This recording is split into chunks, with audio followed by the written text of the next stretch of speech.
nói về cái 7 thất Bồ Đề Thần.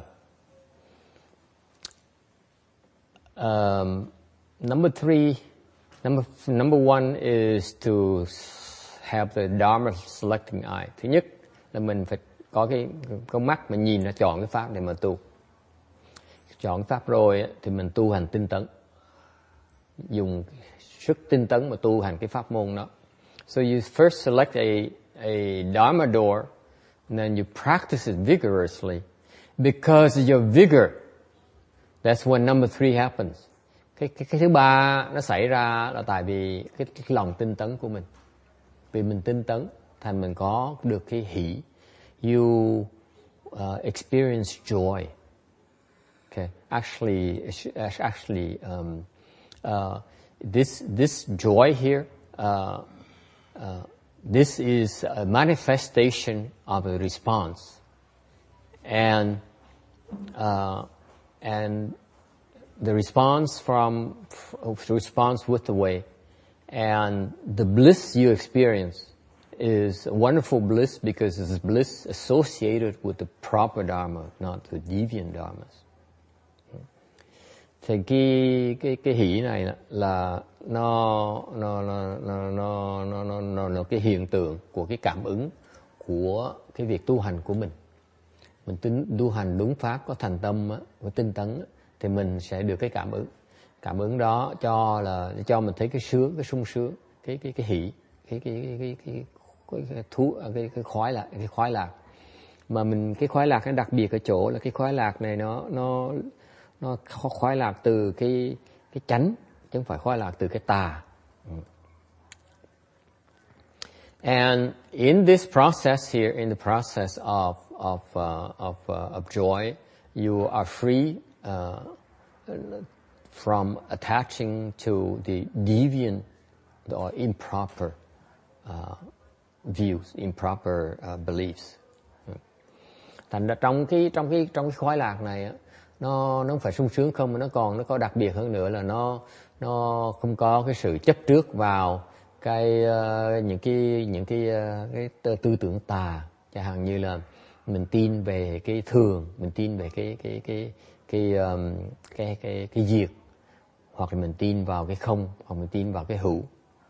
So what are the four major types of deviant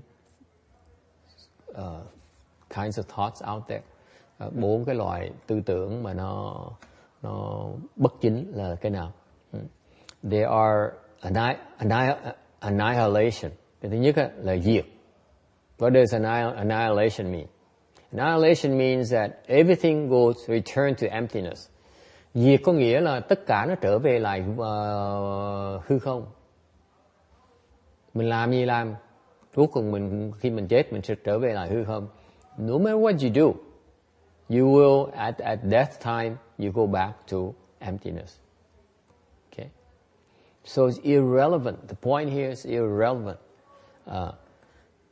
The same, the permanence is just the opposite of annihilation.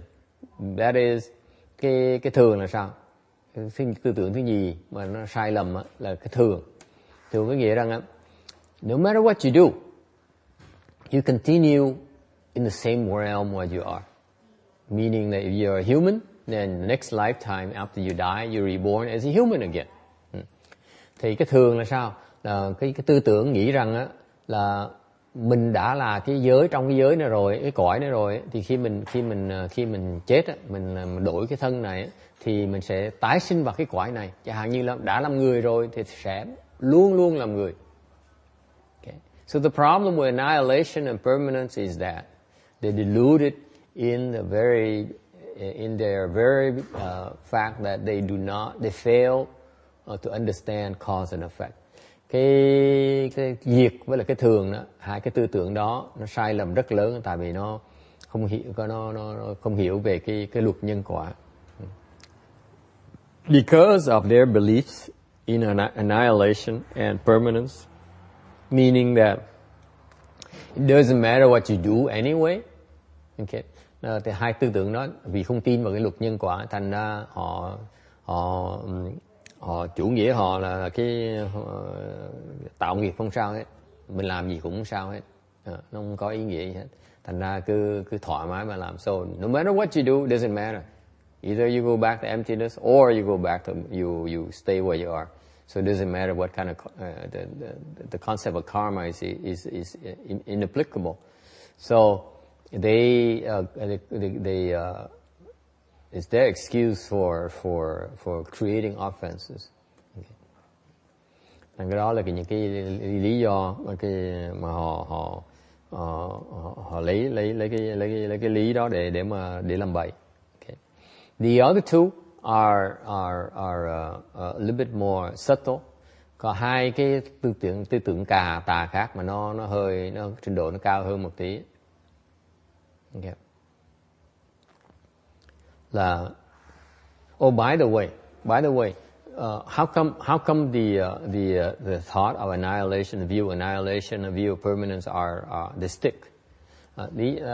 Tôi muốn nói là tại sao cái tư tưởng về diệt với tà nó có sự ủng hộ. Because the proponent of these thoughts are actually high level cultivators in a formless realm. Họ có cái nhiều người theo là tại vì họ có sức, họ có định lực, họ là trong cái cõi vô sắc giới. Thành ra and they experience some of this. Thành họ thấy được cái một trong vài cảnh giới này. Then that's how they develop these theories based on a limited time frame. They were able to observe things.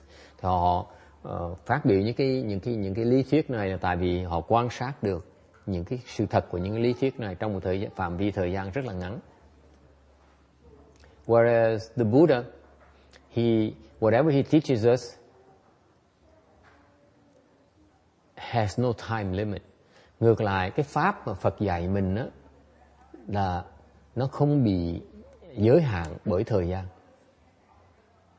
Cái cách nhìn của Phật á, nó không bị hạn chế bởi thời gian. The Buddha's viewpoint, perspective and knowledge is not limited by time at all.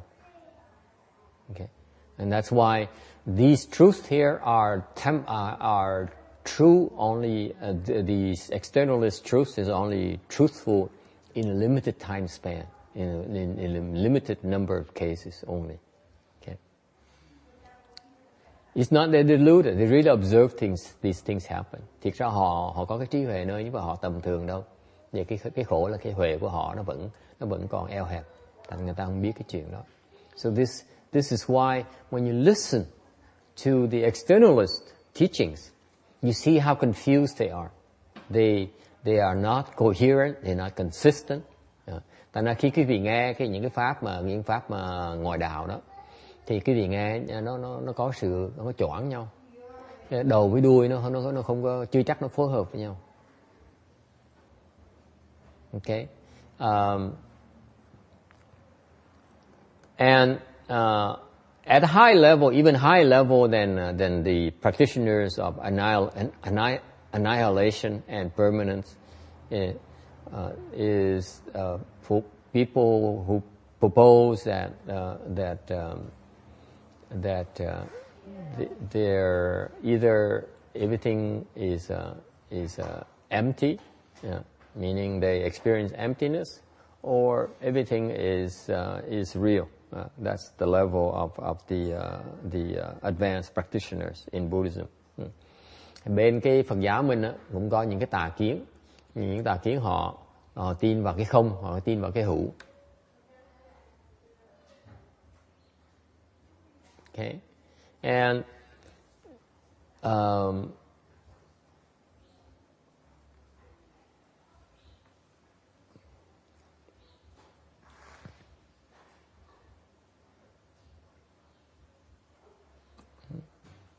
any questions? Có ai có thắc mắc gì không?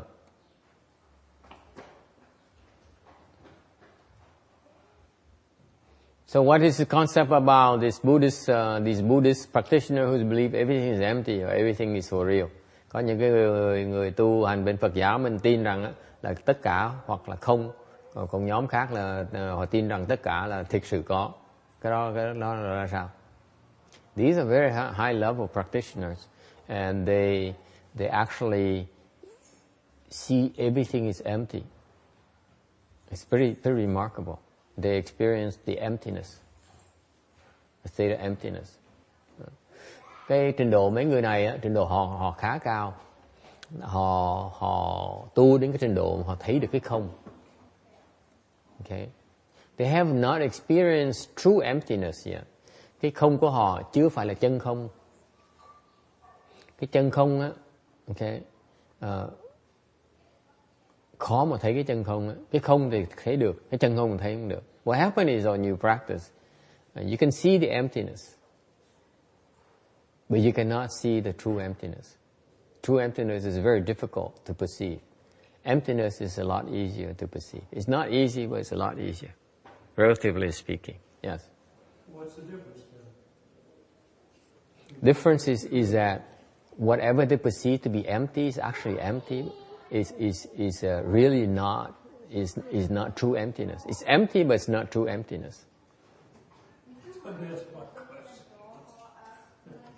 Because true emptiness is more than emptiness.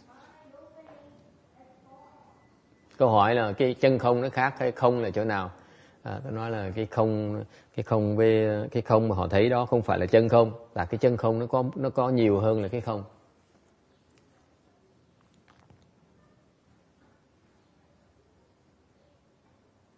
Okay. I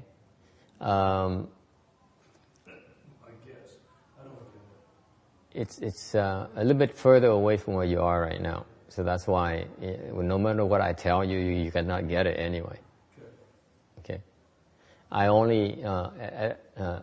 can only help you give you the terminology so that you're exposed to it. So you see, you get in the future when you hear it again, you get more, a little bit closer. But at this stage here, there's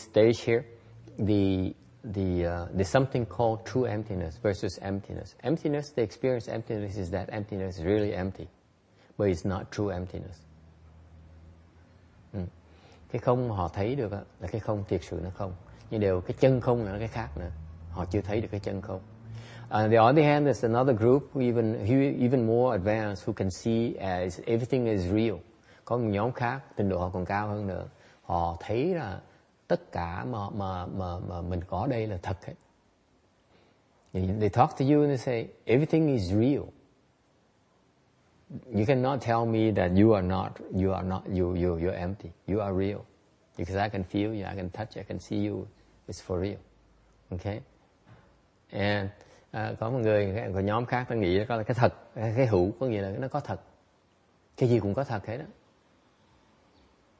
It's incredible wisdom. You're able to see it's real. That is, you have some real wisdom.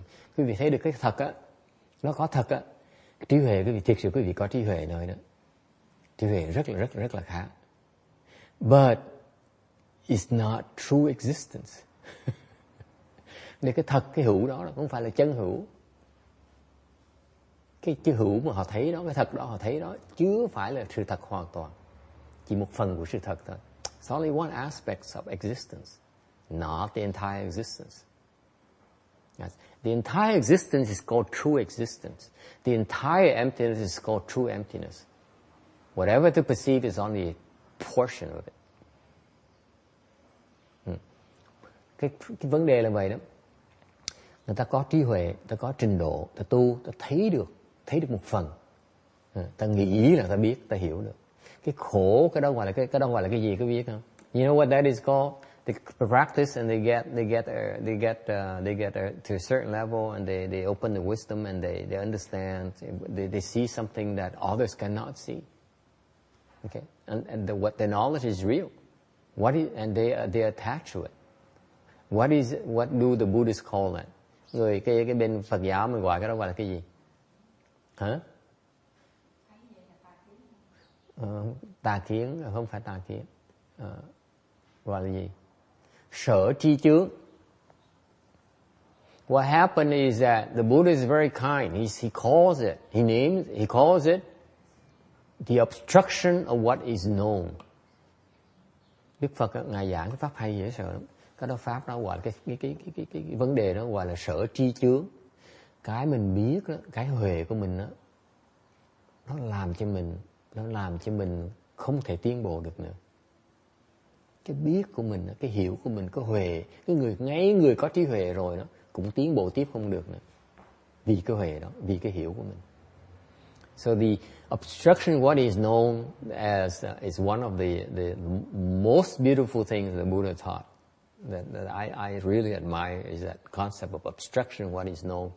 That is because of your knowledge, because of the wisdom that you unfolded, that obstructs you from making progress further.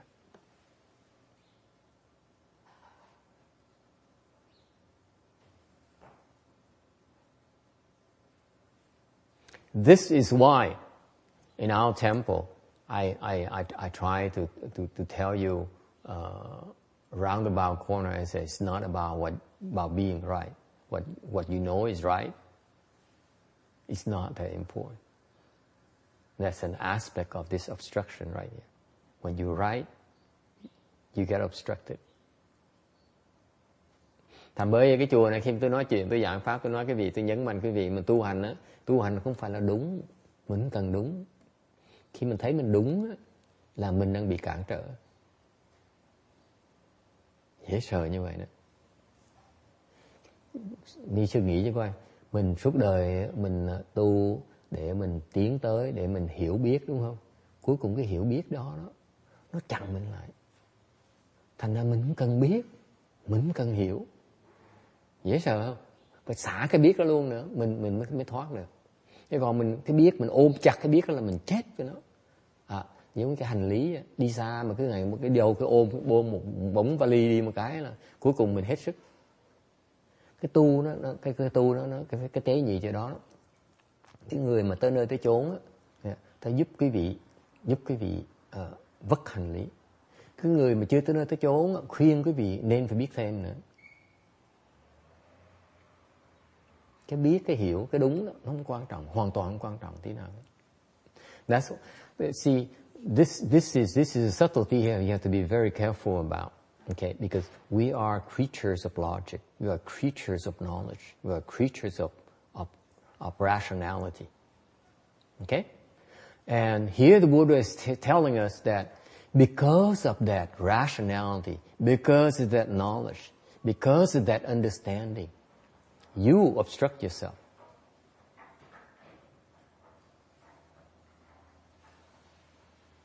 Okay, and that's why I keep on emphasizing to you that it's not that important. What you know is not important. That you have to be right. Okay, that's irrelevant because the moment you realize you're right, the moment that you know you're right, you're being obstructed. Therefore, when you practice, those who do not understand, who do not get it yet, they encourage you to load up your plates, fill up your plates. Those who understand will teach you to let go.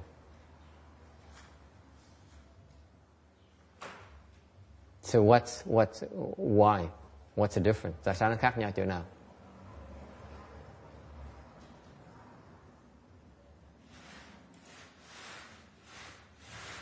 Khác biệt chỗ nào? Am I saying that you should not learn? Since it doesn't matter, anyone should walk away and what the heck? Why bother sitting through and learning about this Amitabha Sutra here?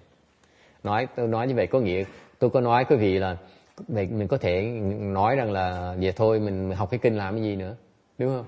Biết làm cái gì? So why bother learning about Buddhist principles? Mình học mấy cái lý thuyết, cái giáo lý Phật giáo làm cái gì, right? Well, that is what you're saying, isn't it? Yeah, it doesn't matter. It doesn't matter what you know.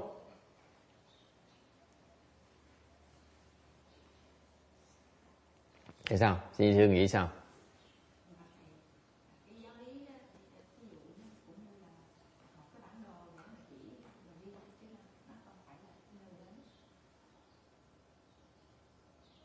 He says the principles are basically a roadmap.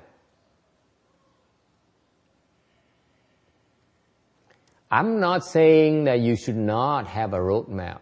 I'm saying you should not be proud of your roadmap.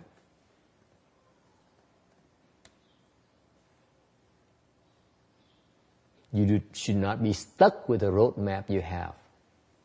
There's a better roadmap somewhere else. Tôi không nói quý vị là không cần cái bản đồ. Mình cũng đi đâu phải cần cái bản đồ. Tôi chỉ nói quý vị rằng cái bản đồ quý vị có đó không cần phải chấp vào cái bản đồ đó. Okay? Tại cái bản đồ đó có cái khác nó còn tốt hơn nữa. Không cần chấp bất cứ bản đồ quý vị có cái bao giờ cũng có cái hơn nữa, hay hơn nữa. Thành mình khiêm tốn dễ sợ, mình rất là khiêm tốn. Cái mình có mình biết bây giờ đó chưa gì. Còn có nó hay hơn mình tưởng tượng được, có thể tưởng tượng được. So it's a lesson of humility, by the way. It says that whatever you know, whatever you are able to comprehend is not bad. But in reality, there's something else much better just around the corner. So there's no need to be proud of it. Keep trying, because there's something else better, something else more meaningful, something else much more significant. Thế nó dạy mình cái tâm biết khiêm tốn, là mình giàu cái sự thành công mình không phải là tầm thường. Thì thiệt ra nếu mình tiếp tục tu, cái sự thành công nó còn có thể lớn hơn nhiều nữa.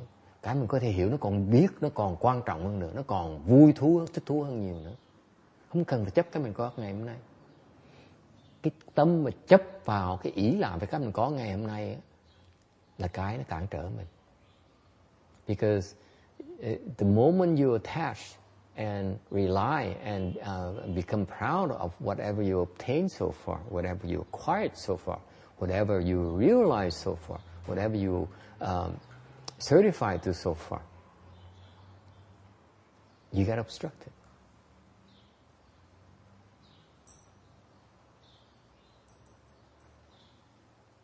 Okay? Any questions? Ai thắc mắc gì không? Con xin chia sẻ của cô thơ như thế. Kinh nghiệm lưu truyền 8 bằng tư, học hành không thiếu cũng công dư, đến nay tỉnh lại đã quên hết, chỉ nhớ đến đầu một chữ như. Là cái con nghĩ rằng nếu như mà không học Phật pháp mà không có nghe, không có hiểu thì không biết đường mà đi. Nhưng mà khi nghe pháp rồi thì đừng có chấp vào pháp.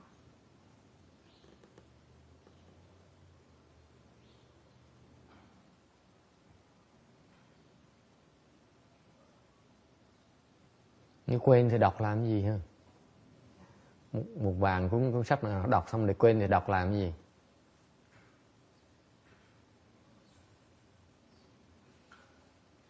She has a verse. She says, 10,000 volumes of books I've read. Now I forgot them all.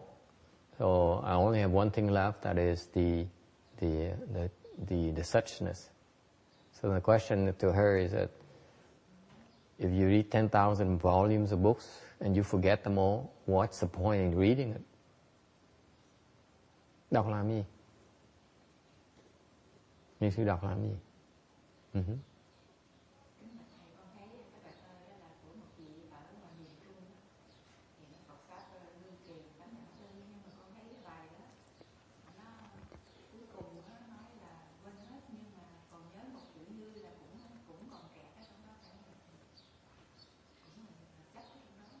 Những người đó chưa giác ngộ thành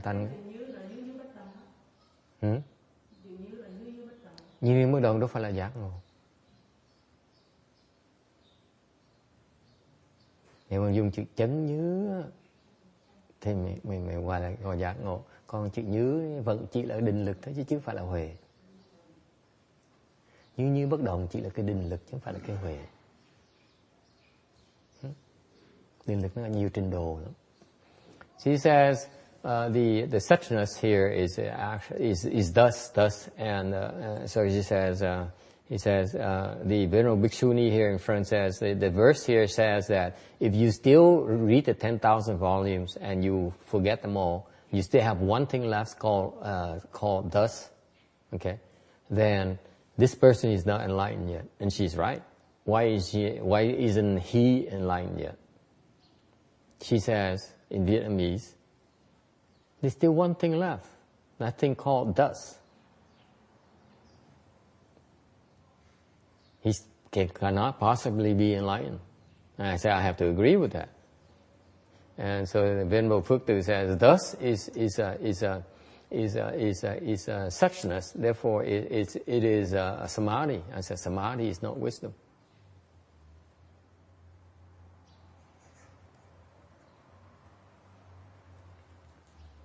I bring it up because it illustrates the point. Lý do mình đem chuyện là mình nói như này để cho dẫn chứng cho quý vị thấy.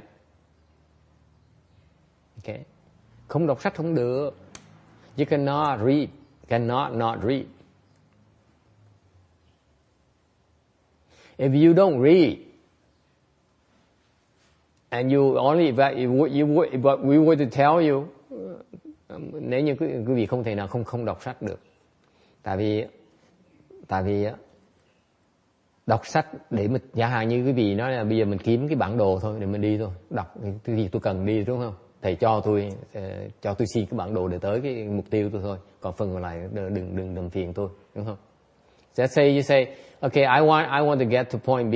Can you give me a road map to get to point B? And go to AAA and they give you a road map, or Google Map will give you direction how to get there. Just don't tell me what, the rest of the world. I don't care. Okay? That's all you care about. Let me go to point B to B, C, D, and so on. I don't bother me with the rest of it. Is that feasible? Nếu như vậy có được không? Mình chỉ muốn bản đồ để chỗ mình tới thôi. Đủ chưa? Có được không? Không được. Tại sao? Đương nhiên là ni sư xem nhiên thì không được, tại cái bà này chưa muốn đọc sách. Of course, she says, of course not, because she loves to read. Okay? Tại sao không được?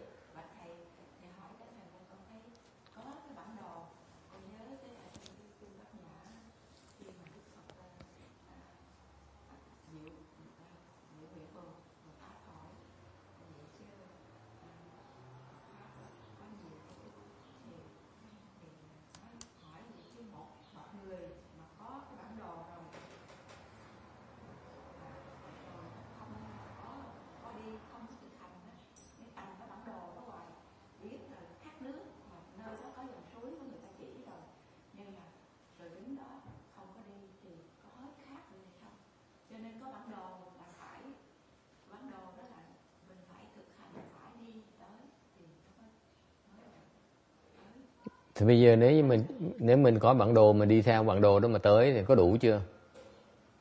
Câu hỏi là như vậy đủ chưa? Có bản đồ đi tới nơi rồi mà đứng trong cái kinh Bát Nhã mà mình thấy cái dòng nước rồi mà mình ngắm dòng nước đó mà mình không uống nó vào thì mình cũng đâu có hết khát được. Thì bây giờ mình uống đi nữa, có bản đồ mình tới để mình uống cái dòng nước đó nữa, đủ chưa? Tôi hỏi cho Nhi sư vừa ý được hết xong rồi hỏi tới nơi tới chốn rồi, vậy đủ chưa? Đủ chưa? Hết khát luôn rồi đó, hoàn toàn không khát, còn mát nữa. Đủ chưa?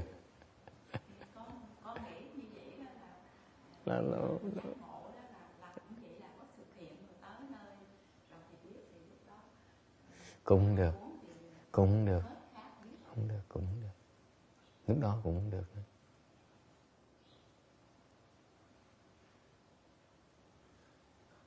nữa.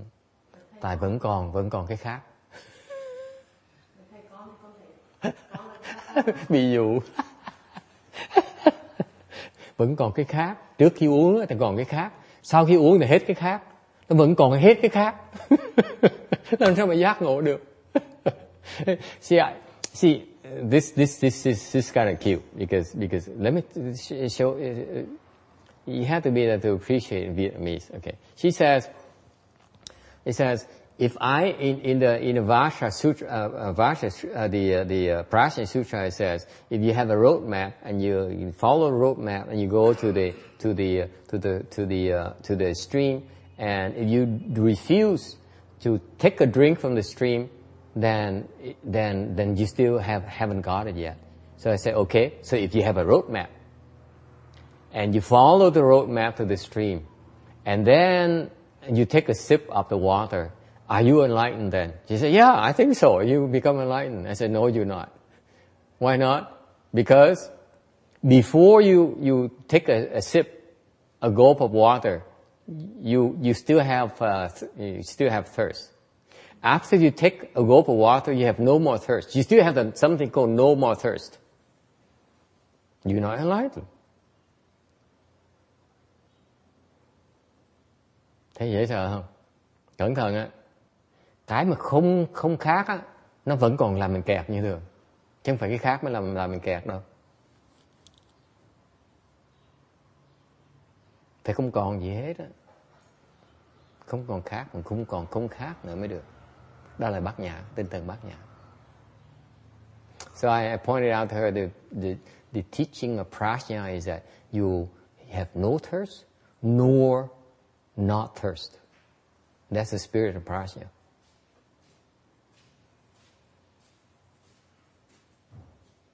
Okay. Anyway, I think it's a lot deeper than you care to. Okay. So thưa cô, Phước Từ nói sao?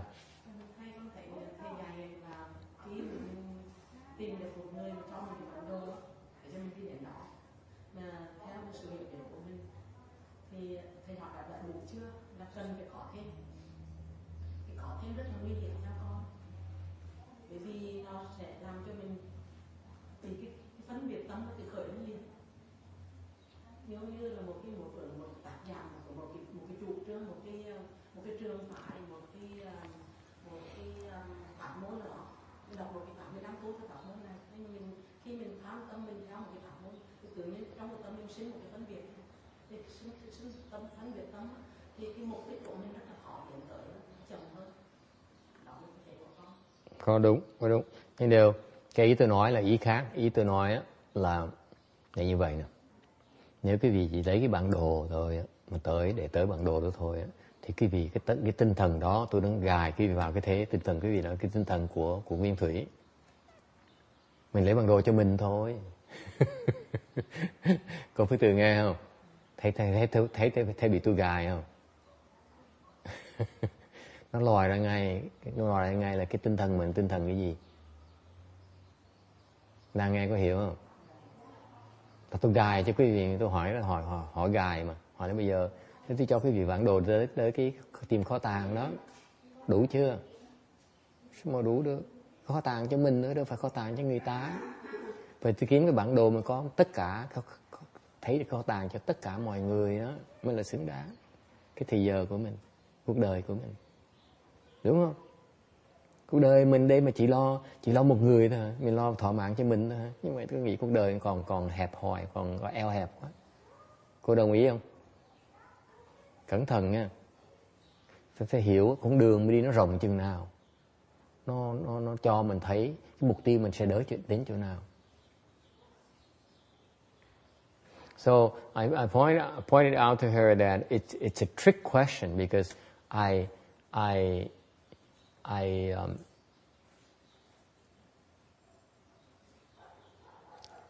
trapped her. It's a trick question because I said, if I give you a roadmap to the treasure, okay, and I give you instruction, help you get to the treasure, okay, is that enough? It's really what it really means is that are you content with getting a treasure for yourself? I'm testing your mindset. Why you cultivate? Trà nghe hiểu không? Mình tu để làm cái gì? Mình tu cho mình đó hả? Vậy còn vợ mình sao? Con mình sao? Let me be specific. If you read a roadmap for yourself to the treasure and you get the treasure for yourself, what about your wife? What about your children? It's your treasure, not theirs. Okay? And that's another matter. It's a big matter. It's what it's about. You know what I mean? It's not a matter. It is the problem. It's nothing else beyond that. Ông nói là nếu như vậy cái này là cái vấn đề một vấn đề khác. Tôi nói không có vấn đề khác, cái này có một vấn đề thôi. Tại vì khi quý vị bắt đầu khởi trình ra, mà quý vị ngay lúc đó quý vị quyết định quý vị muốn đi tới đâu. Remember, when you first started, you have to decide where you want to go, which route you're going to take. Okay? If you take the wrong path, you choose the wrong goal, that's where you're going to end up, where you do not really want to be. Thành quý vị phải nhớ, không phải là chỉ riêng rằng á là mình tới tìm kho tàng thôi. Mà trước khi mình tìm kho tàng á, Kim Điền phải quyết định kho tàng nó có xứng đáng cho mình là không cái đã. Đừng có thèm kho tàng nhỏ, mình tìm kho tàng lớn thôi. Hiểu tôi nói gì không? Cỡ mình lấy đồ tầm thường để làm cái gì?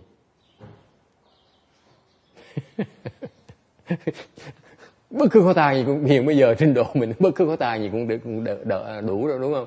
Không có đâu, mình không cần nghĩ như vậy. Ok, mình phải nhìn cái rồng đó. Tại vì mình nếu cái nhân mình trồng trật, chọn đường trật á, thì cái kết quả mình nó rất eo hẹp, phí cuộc đời mình. Tại vì khi mà vào cái vòng lũng quần đó rồi, thoát khó, rất là khó.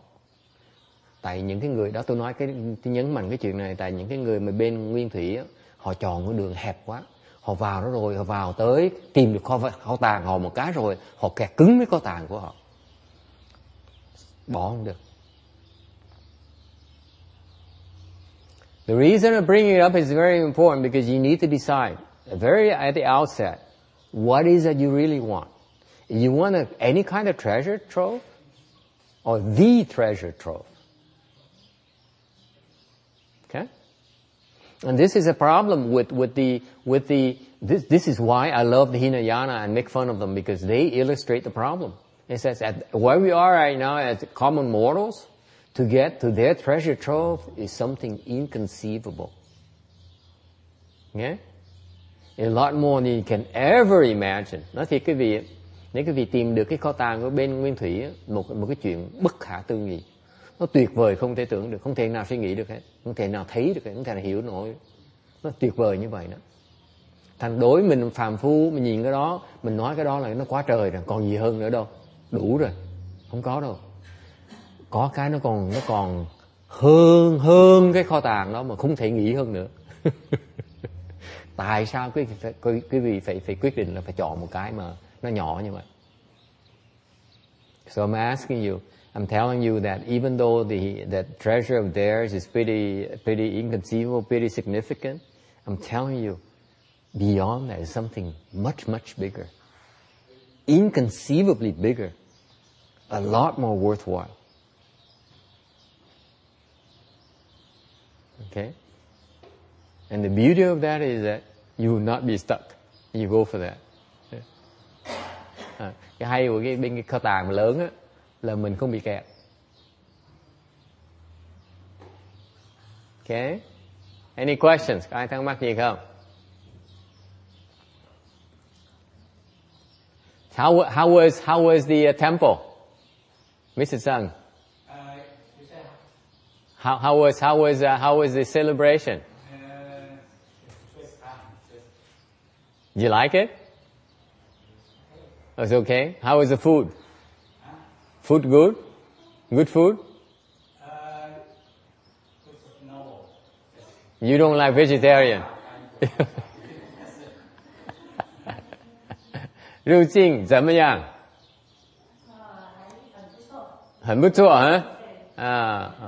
好，你喜欢了好，Okay. So So the point number 3 in the practice is that if you do it vigorously, there is a joy as a result that arises from the vigorous practice. Quý vị thấy, tôi nói cái phần thứ 3 này, pháp thứ 3 này, cái step thứ 3 này là nếu quý vị tu hành mà có cái sự tinh tấn trong, có cái sung sướng ở trong, có cái hay ở trong, mình sẽ cảm giác được cái đó. And then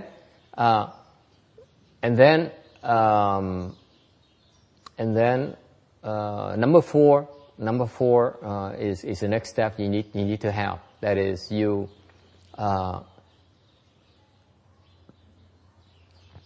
have to keep in mind that the objective of knowledge is to be able to free yourself. Quý vị phải nhớ cái phần thứ 4 này là quý vị cái mục tiêu của mình học, cái mình biết, mình hiểu là để mình có thể có cái tự do, mình không bị ràng buộc. Okay? You acquire knowledge to free yourself, not to bind yourself. Mình học hỏi để mình tự giải thoát, để mình tìm cái tự do. Okay? Giống như như mình đi học ra cái bằng để mình nghĩ mình là có thể làm nhiều tiền để mình có tự do hơn, là một cái lý do mình tìm cái học vấn. So for example, you go to school and get a degree because that knowledge gives you the freedom to do things you like. But that freedom there is not really freedom. The freedom that binds you. Okay, the freedom I'm talking about, number 4 here, is the freedom from confusion. Escape from confusion. Okay. Cái học vấn á, nó cho mình cái nghề, cho cái bằng nghề nghiệp, cái học vấn để mình có thể ra làm việc được á, thì cái nó làm tiền để cho mình nhiều cái tự do, mình có cái sự an toàn về cái tài chánh.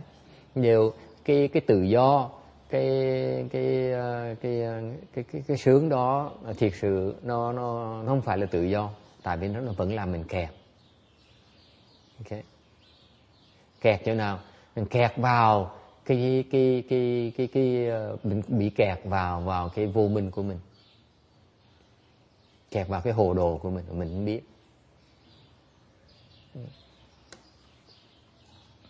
So what are you casting out? Number 4, casting out. Trừ cái gì? Casting out your delusions. Cái mục tiêu mình là mình trừ cái mê hoặc của mình. What there's specific delusions you need to look at. Những cái loại hồ đồ nào? This is very important, folks, because this is the roadmap, as they mentioned earlier, about this is the phases you need to go through. Thầy hồi nãy quý sư cô, mà cái này quan trọng, tại quý sư cô hồi nãy nói về cái bản đồ đó, cái này cái bản đồ đó. Lúc mình tu tới đây, tới trình độ nào đó, mình phải phá những cái mê hoặc của mình. Thì những cái mê hoặc đầu tiên mình cần phá. So one of the first few delusions that we need to be able to undo, to get rid of, are the view delusions. Thành những cái mê hoặc mình có bây giờ đó, ok, mình phải cần phá nó để mở được cái huệ chân chính của mình á. Ok, thì cái loại đầu tiên mình phải phá là những cái kiến hoặc. Ok, what are the view delusions? Những kiến hoặc là cái gì? There are 5 kinds. Có những cái what are these types of confusions that people are truly confused about, that they have a hard time extricating themselves from. This is why they call confused. Vì những cái kiến hoặc này mà mình mới gọi là mình mới gọi là chúng sanh, mình bị mê hoặc. Okay. So những cái mê hoặc nào? First of all, there's a view of a body. Thứ nhất là có cái kiến của cái thân. Okay. Number 2, the extreme view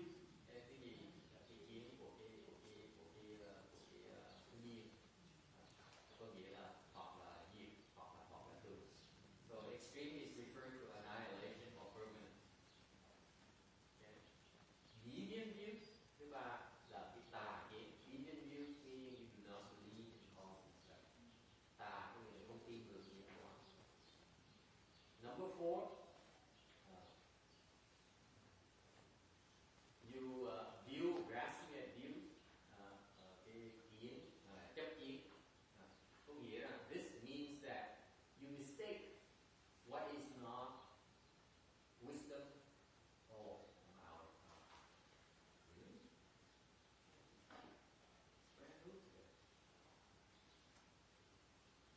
Oh, I have to turn it off.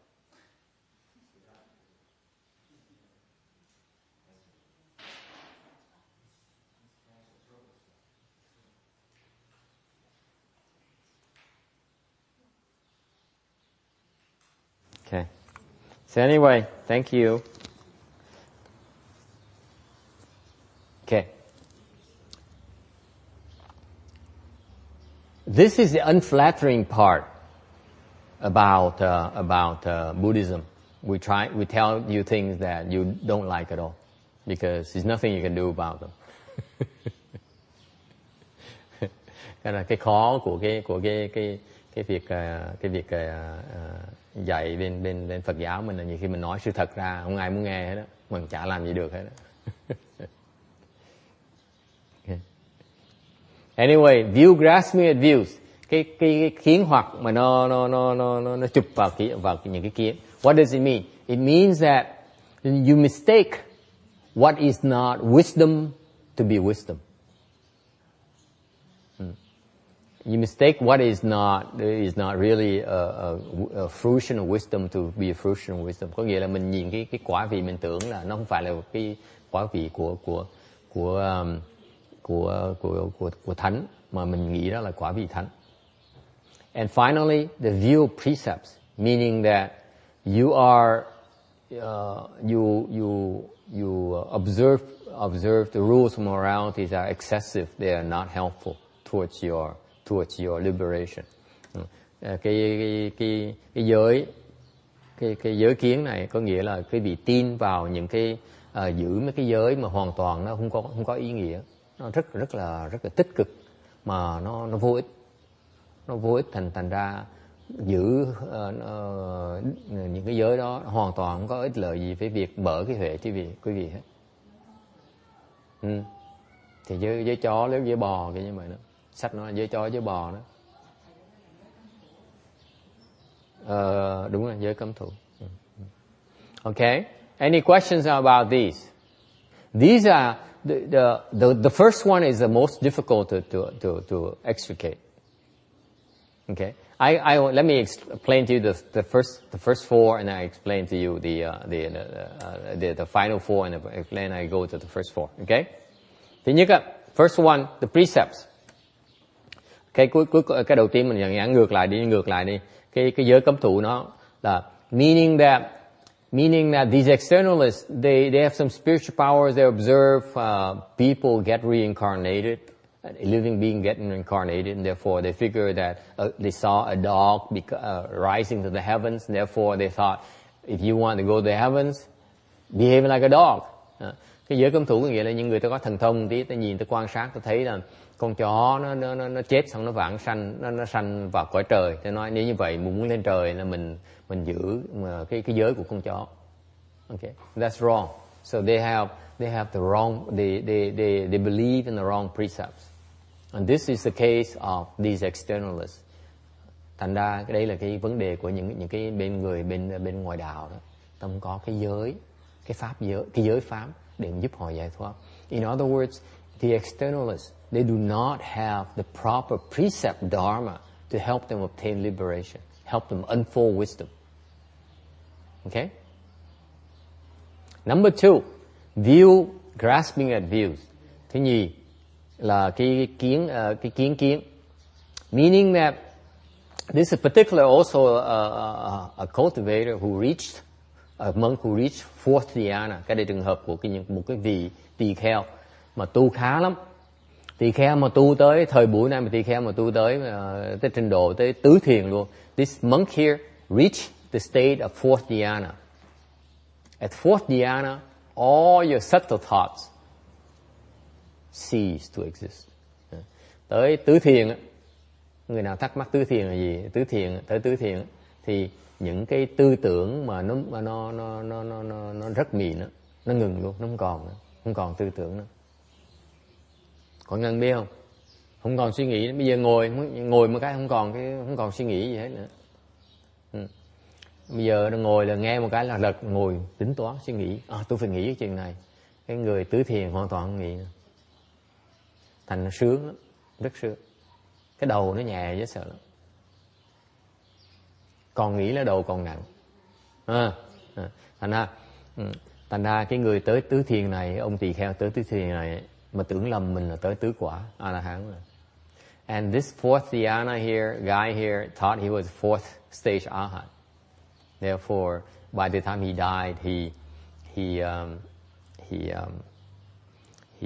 fell because he saw his eighth consciousness leave his body for rebirth, and he says, "The Buddha pulled my leg because fourth stage Arhat still have birth and death." Anyway, so they mistakenly view some fruition that's improper. Number 3, deviant views. Thứ ba dễ hiểu là cái tà kiến. Tà kiến là mình cứ nhớ cái tà có nghĩa là không hiểu nhân quả, không tin nhân quả. Basically, deviancy is about not believing in cause and effect. Everything in this world, here folks, is driven by cause and effect. Tất cả mọi sự trong cái thế gian này nó đều ở dưới cái lĩnh vực của luật nhân quả, không ai chạy đâu được hết. No one can be free from it. No one. Okay? Trồng cái nhân nào sẽ lãnh cái quả này. Whatever seed you plant, whatever cause you plant, you get the corresponding fruition, corresponding fruit. Okay? You do nice things, you get good results, you get happiness. Nếu quý làm thiền thì được chuyện tốt lành. We do bad stuff, okay? You will suffer. Nếu quý vị làm bậy thì chắc chắn sẽ khổ. If you are suffering today, it's because the proof is right there. The proof is that the reason you're suffering today, you have suffering today, is because in the past you planted causes for your current sufferings. Nói cách khác, cái bằng chứng của cái luật nhân quả này là nếu ngày hôm nay quý vị mà thấy khổ đó, cái khổ đó là cái quả của những cái nhân mà quý vị đã trồng trong quá khứ để lãnh cái quả khổ này. Okay? And yet there's some people who refute that and they say, this is nonsense. There's no proof. I need proof before I believe in this. I said, so they said so it's called deviant views. Thành có những người ta nói đem nêu là khoa học gia là khi nêu dẫn chứng khoa học hoặc là dẫn chứng đòi bằng chứng để chứng minh để mới tin được, thì những cái này gọi là tà kiến. Number 4, extreme views. We went through that briefly earlier. That is, we believe that either you go back to annihilation, meaning everything disappears anyway, or you stay the same. You remain, let's say, a god or a human forever. Thành cái biên kiến có nghĩa là hồi nãy mình nói đó là cái diệt với là cái thường đó. Okay. And finally, what about the biggest problem to me is the view of body. Cái mà tôi khó nhất, khó mà giải quyết nhất là cái thân kiến.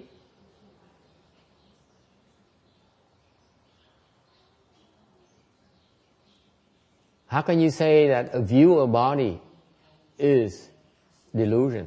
Làm sao mình có thể giảng cho người ta biết rằng là cái thân kiến là một cái mê muội? I never figure it out. Thực ra tôi chưa suy nghĩ ra tại sao giảng được cái phần, làm sao giảng được ni sư. Vì có người hỏi này, sư ni sư, cái tại sao nếu mà con nghĩ con có cái thân, tại sao cái đó gọi là cái sự vô minh ở trong? Vô minh chỗ nào?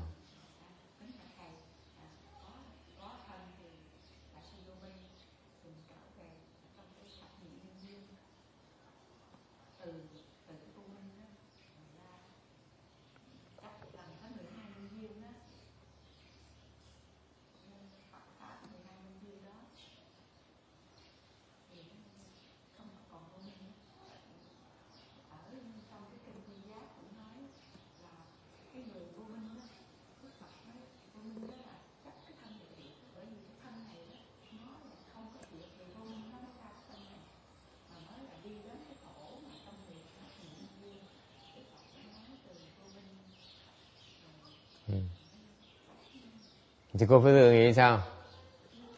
Thân kiến cái problem bữa đây là sao?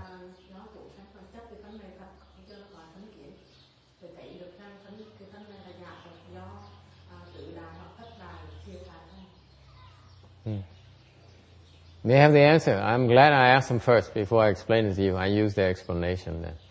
May nhờ hai sư cô giảng, bây giờ tôi dùng gom lại hai lời sư cô để mà giảng cái gì nghe. Thân kiến là cái gì? I explain you what the view of a body, what's delusional about it. Okay. This body of ours is not for real. Cái thân thể mình có ngày hôm nay đó, nó không phải là thật. Okay.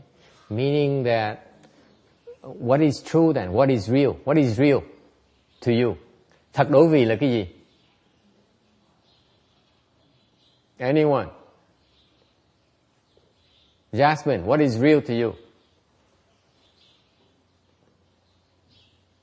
Are you struggling with the view of body or not? So the body is real, right?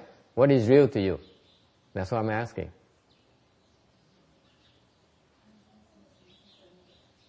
Yeah?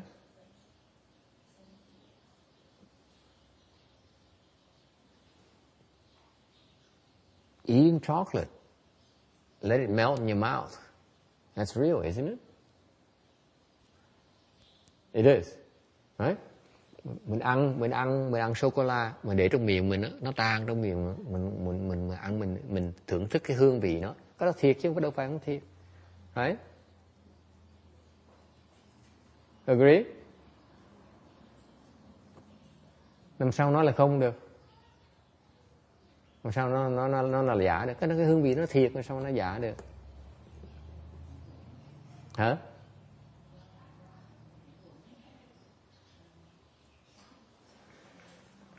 I shouldn't have asked you that. You asked me now. I don't know how to answer it either. Tôi xin lỗi, tại tôi hỏi khó quá, tôi trả lời cũng không được. I can't answer the question. Mr. Sung, can you help me out? This chocolate that melts in your mouth is real. So your feeling is real. How can you say it's that there's no body? Yes. So the idea behind it is probably because the body is impermanent. It's not real. Of course, nobody thinks that. I don't think that. I mean, I think it sometimes, but from day to day, I would think, well, the body's impermanent, therefore it's not real. Okay. I just think that I've got the body and I'm going to deal with it like it is. It's provisionally there. It's there. What is real? Dan, what's real? Real là một cái sự thật mà nó exist, nó tồn tại mà gọi là real, còn nó không tồn tại thì không có thể gọi là real được. Kiểu như chocolate mình ăn xong thì mình thấy cái real đó, nhưng mà nó không một chút lại thì mình thấy nó không còn chocolate nữa. Precisely. The problem with the view of body is that it's only real for so long. If you put all your eggs in a basket, Jasmine, you're going to be in big trouble. That's what the Buddha is trying to tell us. He's not denying that the body you have right now is real. He says it's real only temporarily. Yeah, of course. See? That's the beauty of Buddha's teaching. He says, I'm not telling you it's not real. It's real, of course, it's real right now. But have you considered what happens to it after you're gone? What happens to your body, you know? I've considered it plenty. Right? Yeah. So you cannot say that, let me invest everything I have in this whatever I have right now. What about the future? Can't. It's not very wise, is it? That's all the Buddha is trying to tell us. It's real right now, temporarily. That chocolate is real while it lasts. But as soon as you consume it, it's gone. No more chocolate. Becomes something else. It becomes some gooey stuff inside your tummy. Then I wouldn't even want to eat it if you eat it from your stomach. So you can't say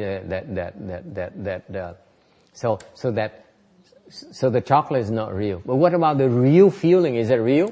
Bây giờ mình nói nếu như cái chocolate nó tan một cái rồi nó biến, ăn xong nó biến mất rồi thì nó không còn chocolate nữa, thành chocolate không là thật. Thì tôi hỏi quý vị, vậy cái mà cái cảm giác mà sung sướng khi mình ăn cái chocolate đó, nó thật hay là không thật? So that feeling that you experience when you eat the chocolate, is that real or it's not real? Not real either, is it? Because why not? Tại sao nó không phải là thật?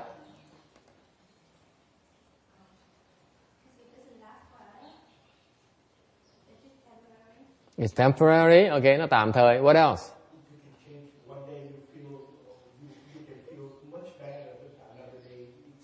Let's say you're sick. Okay? You're sick. It does not taste the same. It does not feel the same. Same body. Right? So it cannot be real, can it? If the real is something that's permanent, then it cannot be real. Think about it. You get up in the morning, you eat chocolate, it doesn't taste the same as once you at afternoon or in the evening, right? So what is real from the Buddha perspective is that something that is permanent. Then it's real. It's there, meaning you can depend on it forever. If you depend on something that is not there for you when you need it, you're going to be in big trouble, aren't you? Thành mình biết cái thật với cái giả nó quan trọng cho đó. Tại cái thật là cái mình có thể nương tựa được, mình có thể tin tưởng nó được. Tại mình tin một cái gì đó thật á, mình biết rằng á là nó sẽ có đó khi mình cần nó. Còn nếu mình tin mà nghĩ nó là mình tin tưởng nó mà nó là thật á, mà cuối cùng khi mình cần nó không có đó thì nó không phải là thật, đúng không? For example, let's not even talk about abstract things. Let's say your father or your mother, they're real or not. Đừng nói chuyện xa vời. Bây giờ nói cha mẹ mình có thật hay là không thật?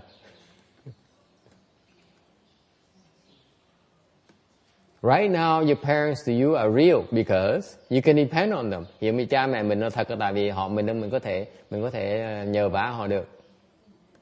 Okay? But what happens after they pass away? Are they real or not? Khi mà họ qua đời rồi họ thật hay là không thật nữa? I face with that every single weekend. I have one real and one unreal. Cuối tuần tôi tới chùa đây, tôi có vấn đề đó. Một người còn thật, một người không có còn thật nữa. Tôi không biết phải chọn cái thật ở chỗ nào bây giờ nữa. See? You guys choose to ignore it. But this is what we're constantly grappling with every day. Every single moment of our existence. What is real, what is not real.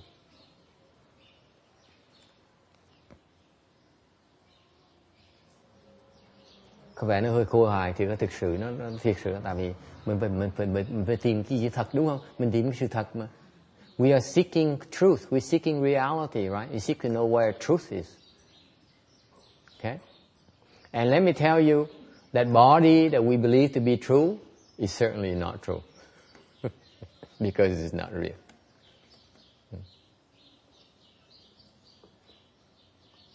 Xin nghĩ sư nghĩ sao?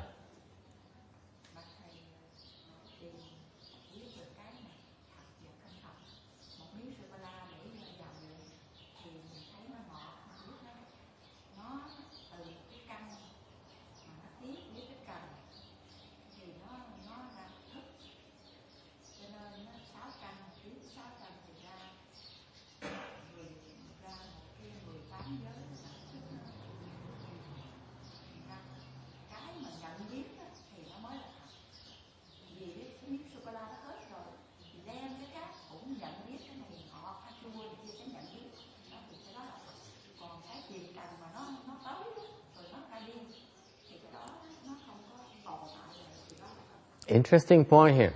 Very interesting point here. She says that, translate for you. She says that whatever you perceive is real. So therefore, if you can perceive, then it cannot. It's like a chocolate. After it's gone, it's no longer real. But if you can perceive, then it can be real. What do you think? Cái vị nghĩ sao? Có đồng ý không?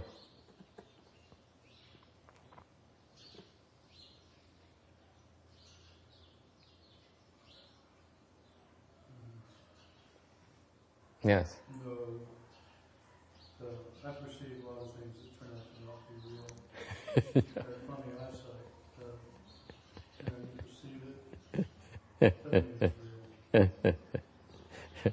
If you depend on your perception, you're going to be in big trouble. Big trouble. What about blind people?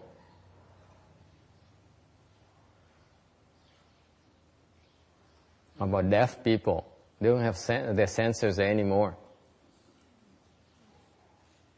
They have some perception. They're limited. They can feel. They can taste. Anyway, so the point here is cái nếu mà mình sẽ dựa vào cái giác quan mới nhận thức được là chết với nó. Cái thức của mình nó trật. Thức của mình là giả. The perception we have is false. The basis that you use for your judgment is false. You're in big trouble. Okay, so the point, what is the view of body? The problem of view of body. Cái khổ như vậy này. Let me put it this way for you. The biggest problem you have with the view of body is this. Okay, it gives you pleasure.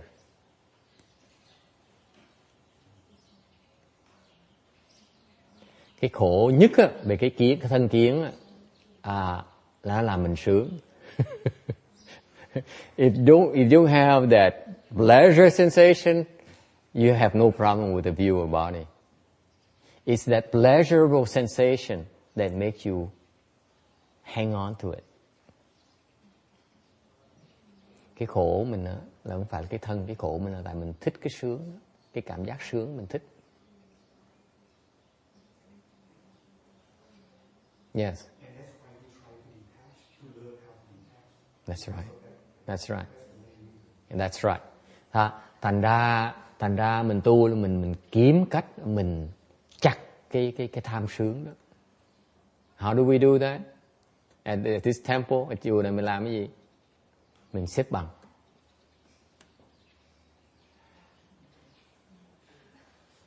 Just do exactly the opposite. Instead of seeking pleasure, we're seeking suffering.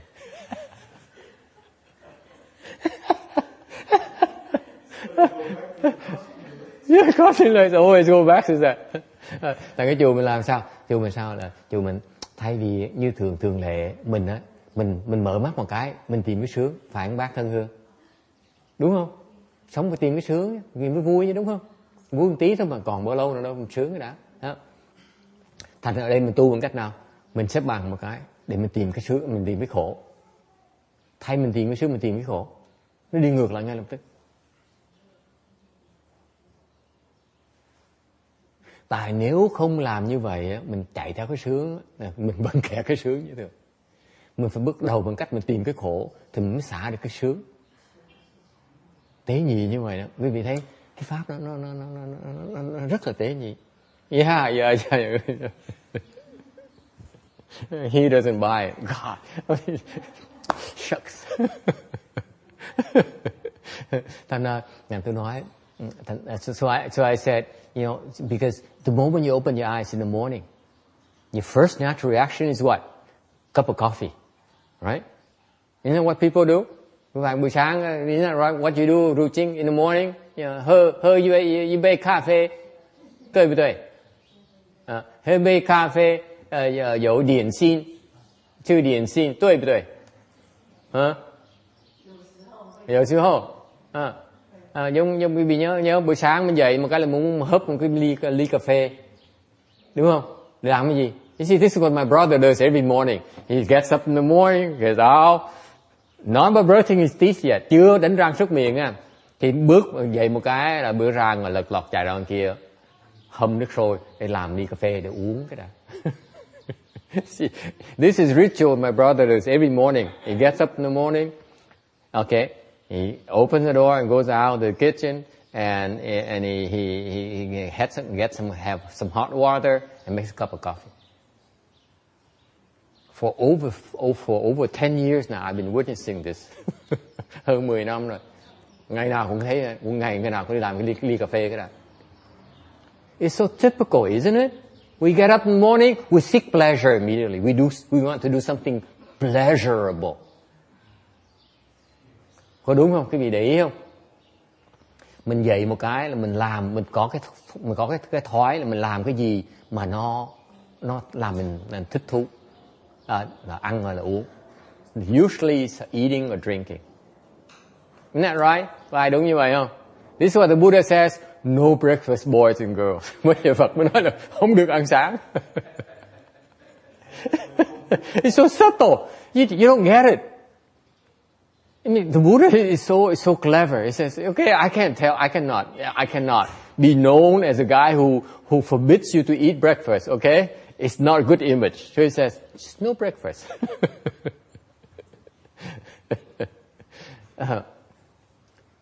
Mình làm ngay lập tức, mình tìm cái sướng, tìm cái vui ngay lập tức, tìm thú vui ngay lập tức. Okay? That's what we do constantly all day long.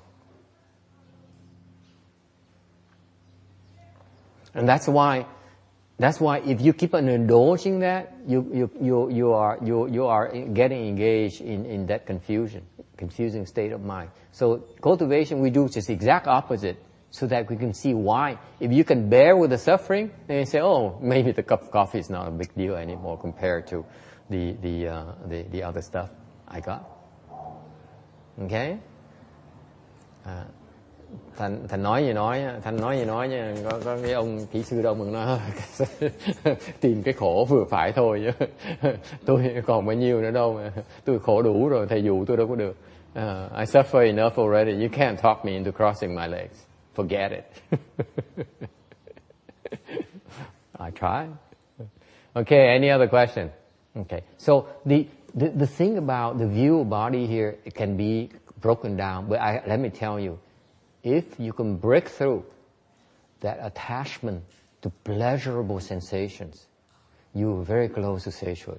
Tôi nói thiệt quý vị, nếu quý vị tu và dám nhìn tu đó quả ngừng, không phải đau chân nha, không phải cái đau chân đâu, cái đau chân, sợ đau chân chỉ là một cái hiện tượng của cái tâm mình nó cầu cái sướng. Nghĩ lại chứ quan, nghĩ lại chứ kỹ chứ quan. Okay. I'm naming names. I'm calling up our person in Vietnamese, and for in respect for her privacy, I didn't use her name. I'm going to use her name in English. So, but anyway, I said, it's the fear of the leg pain, whatever excuse you come up with, is only a manifestation of your repulsion of suffering. Is not the fear of the pain, the fear of suffering, but is that it's manifestation of your deeply seated search for pleasure. Because if you really value pleasure, you're not willing to bear the suffering. Tại vì trong tâm của mình thiệt sự, cái tâm mình thiệt sự mình quan trọng cái sướng đó, thì chắc chắn trong cái tiềm thức mình không chấp nhận cái đau đó, chấp nhận cái khổ được. Nó khiến dễ sợ như vậy đó. Is that deep down there. Nó sâu ở dưới đó. Không thấy nó nổi đâu. Chỉ dám ngồi đó mà chịu đau mới bắt đầu mới thấy nó được. Nếu mà không chịu đau, không thấy được cái chiều sâu của nó. If you are not willing to bear the discomfort, you cannot see how deep it's buried, how deeply it's buried.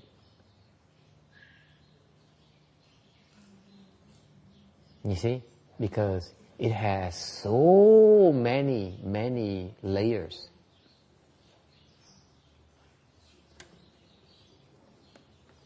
Okay. Anyway, any questions? Có ai thắc mắc gì không? Xin hỏi.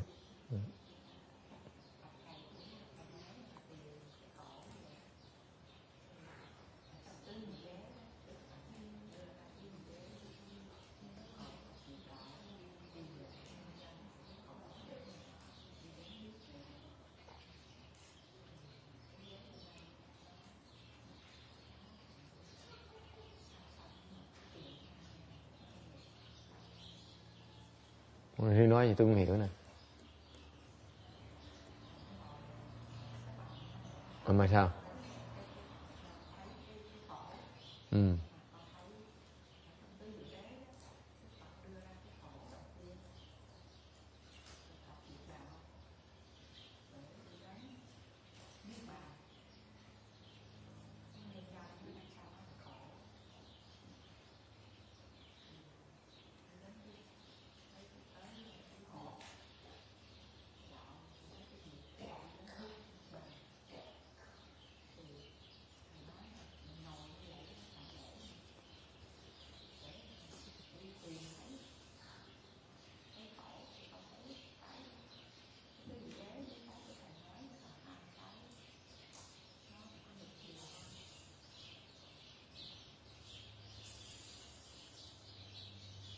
Không, đâu có người kia đâu.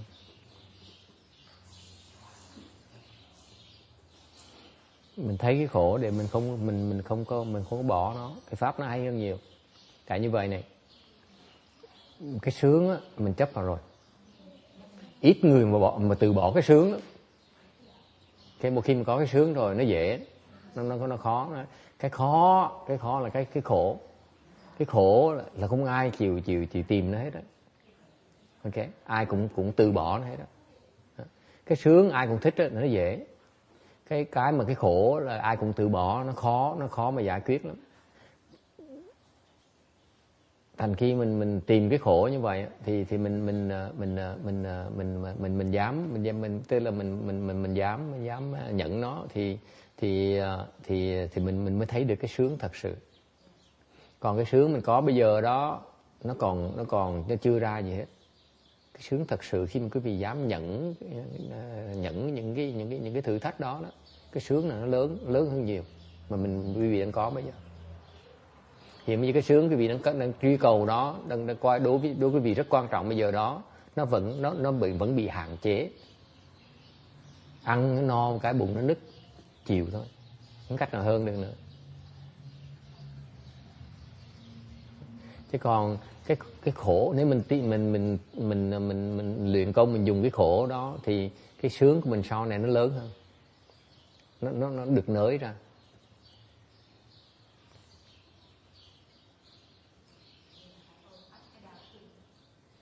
Cái đó là một cái phương pháp thôi, có nhiều cách lắm, không phải nhất thiết phải đi con đường đó, đi con đường lẻ nhất mà có thể có được.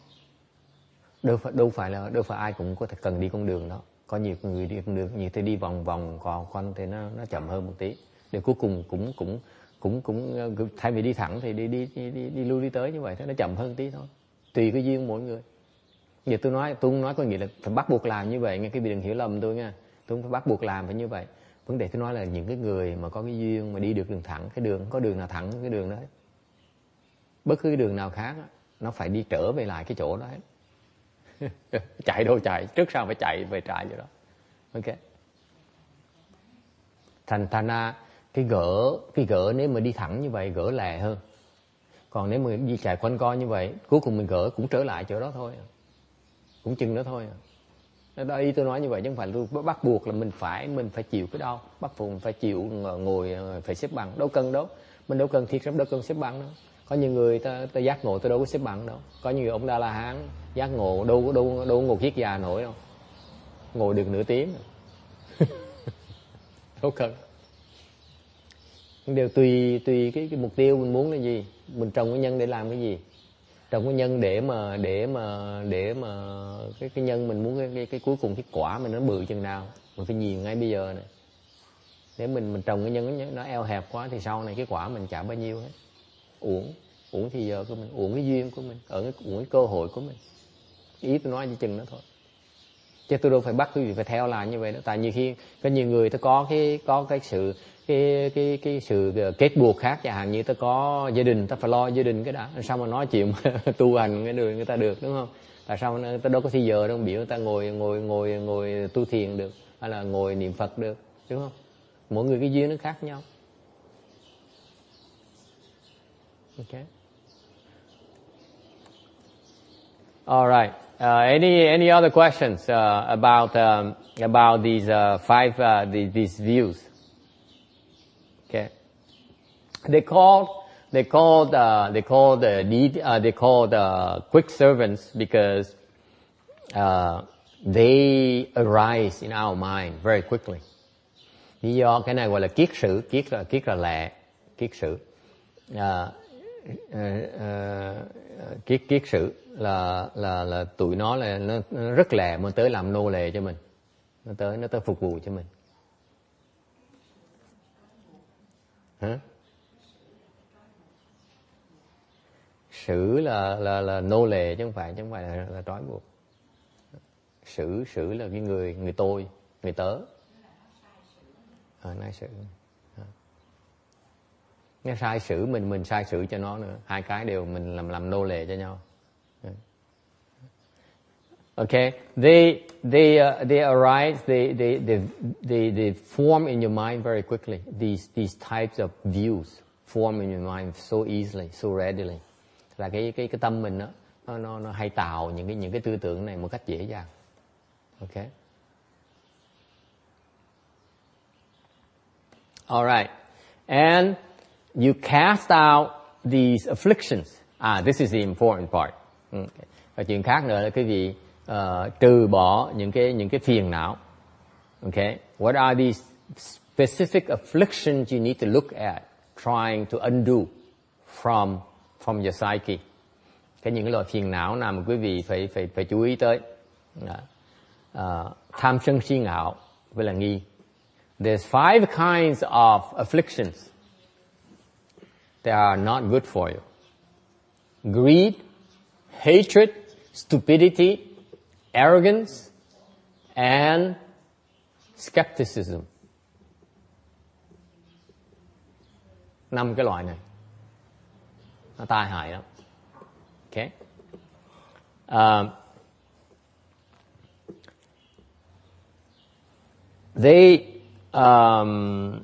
You probably are familiar with greed, hatred, stupidity, and arrogance. Right? Chắc các vị biết về những cái tham sân si với ngạo rồi. Okay. I happen to know them pretty well. Tôi biết 4 cái đầu rất là quen thuộc. Skepticism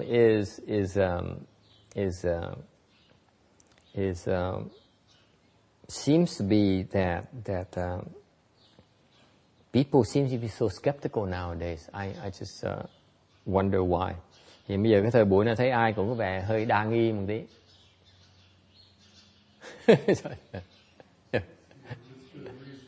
For a reason? Yeah, what is that? There's so many things that are claimed, so many false claims. What about advertising? What about Hollywood? Yeah. There's so many false claims. And what about fakey religion?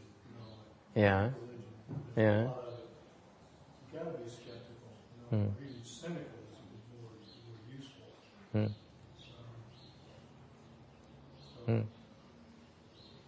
That's the reason. Then why is it a problem?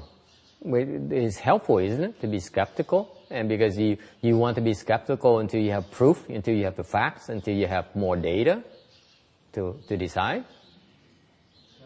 It's not helpful. I suppose it's not helpful in Buddhism that you're being presented with the truth and you're always questioning it, and that's not helpful. Okay. So it's a lack of faith. Yeah. You can't have faith in advertising, Hollywood, and all that. You can't have faith in that, so you have to be skeptical about it. In Buddhism, it can't be helpful because it shows you don't have faith. You're skeptical.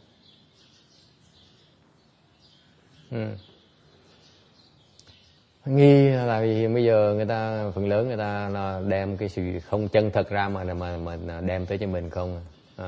Thành ra không nghi không được. Đều tôi vẫn tôi không hiểu cái chữ nghi là nghi nó hại chỗ nào sư cô?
The Bhikshuni, Venerable Bhikshuni here says that this skepticism here is an affliction because it's very damaging to you.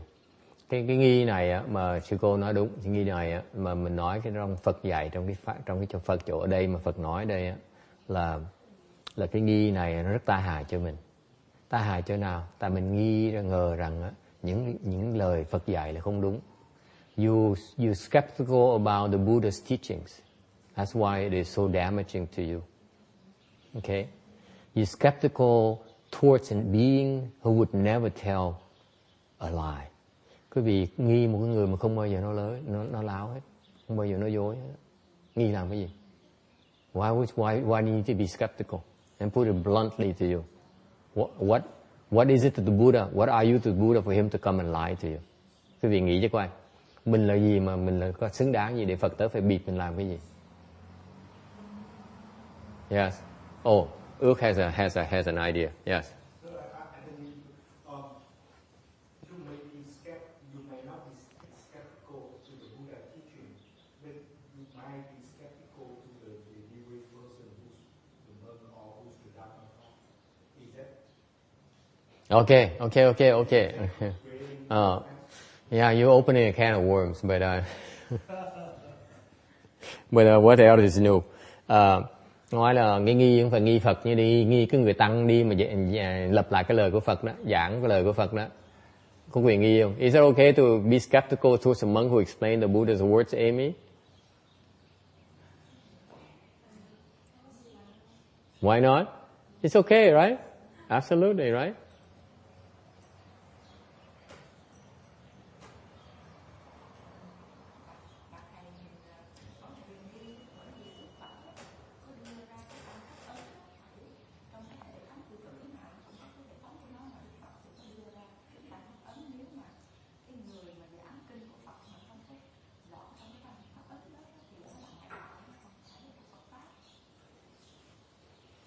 This is the most difficult thing for you, that you cannot help but become skeptical. This is the problem of the teaching, with the teaching. Cái khổ của cái pháp, cái Phật pháp mình á, là nghe một cái không thể nào tin được.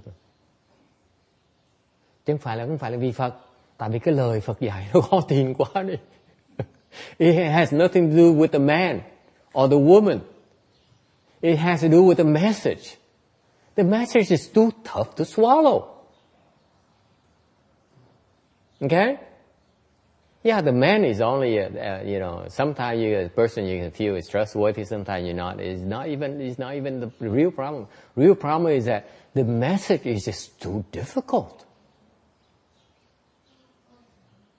to accept. Cái khổ là như vậy quý vị này. Cái nghi này nó đặc biệt lắm tại như vậy này. Nó cái này khó giảng nó tại như vậy này. Mà ít người muốn đụng tới cái này tại vì nó đụng chạm nhiều lắm. Nhưng mà tôi trước giờ tôi là thích đụng chạm nên là tôi không ngại chuyện này. Cái nghi là như vậy. Cái nghi phải là nghi cái người. Cái nghi là nghi cái lời nói của cái người đó. Cái lời mà Phật dạy đó nó khó tin quá đi.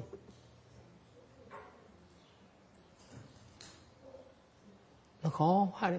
Không thể nào mà tin nổi. hết sức của mình, hết cái trí huệ của mình, biết cái hiểu biết của mình, mình thấy không được, mình hiểu không được. Because with all our wisdom, with all our knowledge, all our experience, we cannot comprehend it, we cannot accept it. Case in point, I tell you to cross your legs. Are you willing to cross your legs? Absolutely not. Nói quý vị, ví dụ như đừng nói chuyện xa vời, đừng nói chuyện lời Phật. Tôi nói quý vị là tôi khuyên quý vị nên xếp bằng thôi. Có bao nhiêu người chịu xếp bằng? Nói gì nói thôi, chiếc thì đúng là đúng không? Cái đó là cái nghi gì đó đó. Cái nghi nó kín đến độ như vậy luôn đó. So because of you're not accepting it, I'm pointing out to you, your skepticism is how deep it is. It's very deep. Yes, text. So, do you have an actual definition of what skepticism really is? Skepticism is that what it refers here is skepticism of the Buddha's teaching. You know, I'm talking about the quality of skepticism. What is it actually? It's a doubt combined with a kind of feeling of superiority. It cannot be true. It cannot be. It cannot be. It cannot be true. Therefore, you have to doubt it. There's a real negativity implied in that. Skepticism means that it cannot be true. It cannot be more plain than that. Why can it not be true? Tại sao cái nghi này nghĩa là gì? Cái nghi có nghĩa đó là cái nghĩa là mình tin rằng cái này là không thể nào thật được. Nói gì nói không cách nào mà thật được hết đó. Yeah.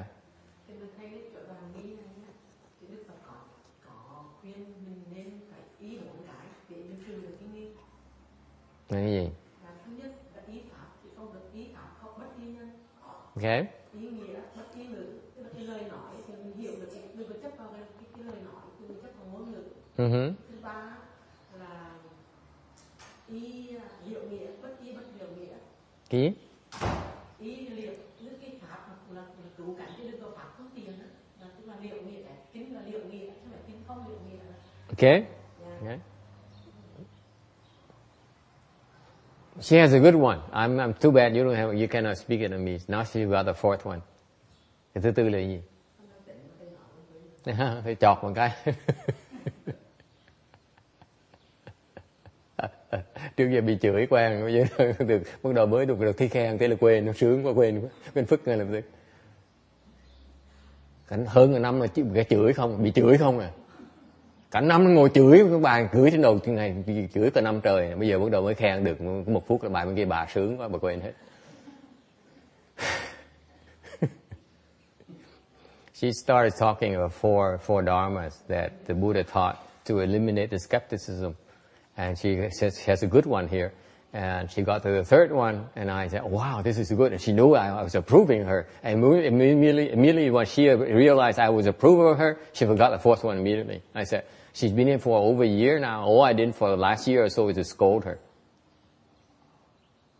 And now for the first time that she's here, that I praise her, and she feels so good. She forgot about the fourth one, and she still cannot remember. Tội dễ sợ. Cái vết thương nó sâu như vậy luôn. That's how deep her wound is.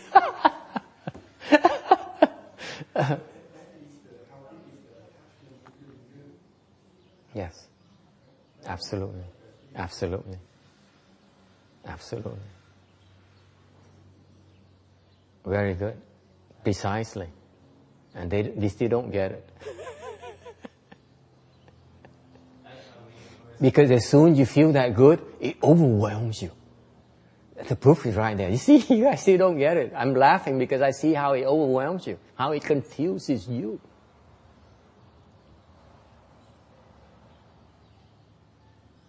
Does it make sense? You see, we're not talking theory. We're talking about if you feel that good, you become confused. You lose clarity of mind immediately. And yet we seek it. Isn't that funny? That's right. That's right. That's right. Very good. Thấy nó sâu xa dễ sợ. Mình thích cái sướng quá. Không sướng không được. Mà được một cái là mình sướng một cái là cái tâm mình nó tối rồi, tức mình quên hết tất cả, mình không nhớ được cái gì hết. Nó khổ như vậy đó. Vì vậy mình phải nghi. Tại mình đòi cái sướng. Mà Phật nói không có sướng đâu em ơi. Sao mình không nghi được?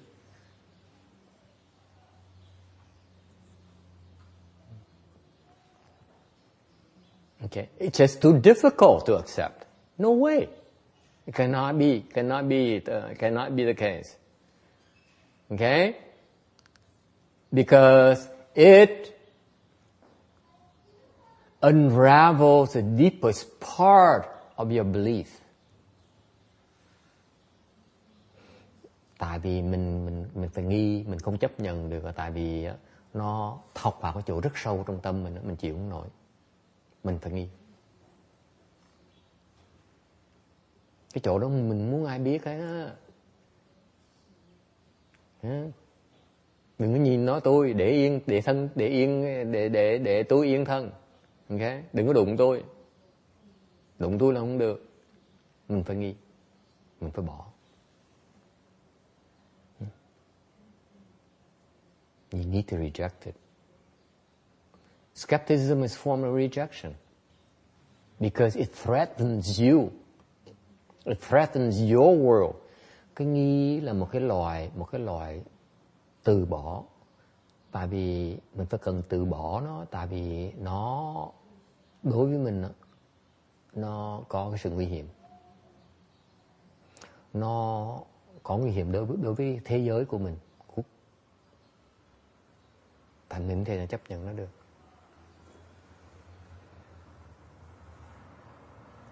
Any questions, comments? Isn't it fascinating? These deeply seated things that you thought you buried, no one would know about. The Buddha knows about them.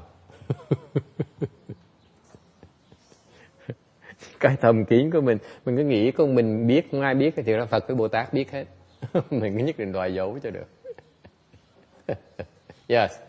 So if you tell me to cross my leg and then I ask you why can't I cross my arm, that's skepticism, right? That's right. That's a form of skepticism right there. Actually, you can be a smart ally. Say, why are you so attached to crossing your legs? Why don't you teach me to cross my arms? Some people would do that.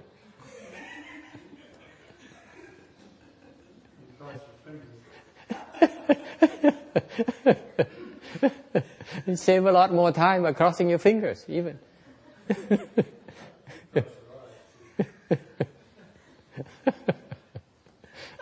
Enough. It's too funny. It's way too funny.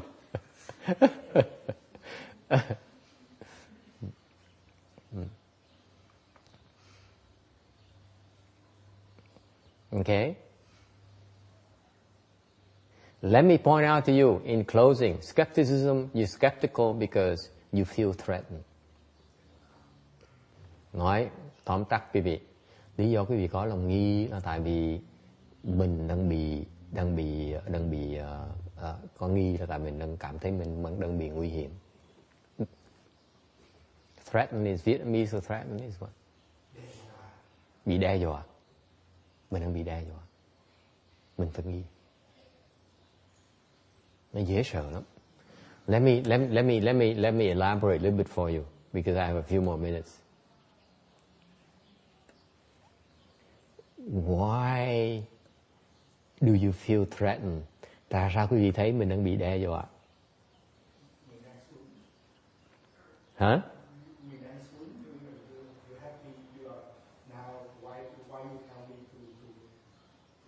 I'm doing just fine, right? I mean, until you walk through my life, you say, your life is not real, you're suffering. You're doing things wrong.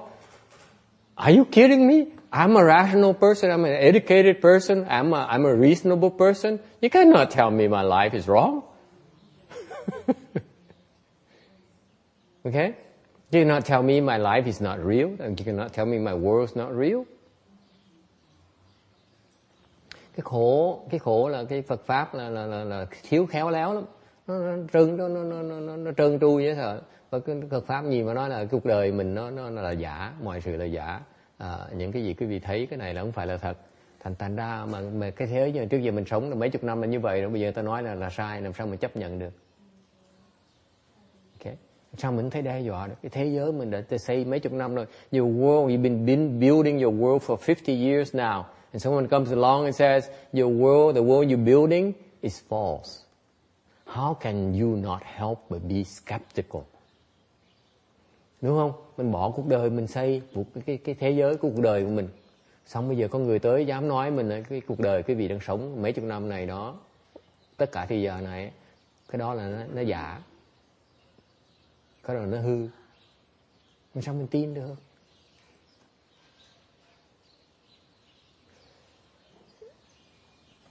In other words, if you encounter the real teaching, you cannot help but be skeptical. Nói cách khác, nếu quý vị nghe cái giảng Phật pháp mà không phát cái lòng không tin á, thì chắc có lẽ cái đó là Phật pháp thiệt. If you hear of something in Buddhism and you're not skeptical, oh boy, you better be careful. Nói cái khác là nếu quý vị nghe giảng pháp mà phần không tin nó phát lên, cái pháp nó có thể là thật. Còn nghe giảng pháp mà mình hoàn toàn mình không nghi gì hết á, cái pháp nó nguy hiểm lắm, phải cẩn thận.